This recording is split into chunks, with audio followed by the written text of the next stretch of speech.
မှာခက်စားနေရပေါက်ကြံတိုဖူဆိုတာလေးတွေ့လို့မှာစားကြည့်ရပါတော့သူကအဲ့လိုမျိုးတုံးတေးသေးလေးတွေပါစာရတော့လင်းခီတုံစိမ့်နဲ့တူတယ်လို့ထင်တာဒါပေမဲ့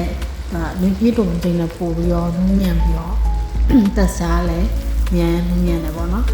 ကြော်တဲ့အခါမှာတော်တော်လေးသတိထားပြီးတော့ကြော်ရပါတယ်အဲဖရိုင်ယာလေးနဲ့ကြော်ရင်တော့ပို့ပြီးတော့ဆင်ပြေမှာပေါ့နော်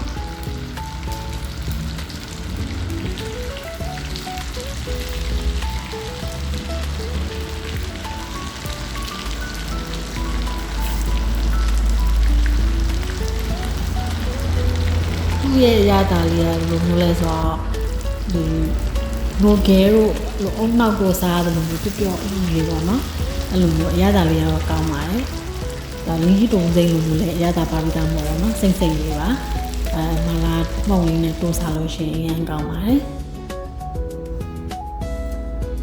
သူအထဲမှာအနှစ်လေးပေါ့နော်ခွဲလိုက်လို့ရှိရင်အဲ့လိုမျိုးလေး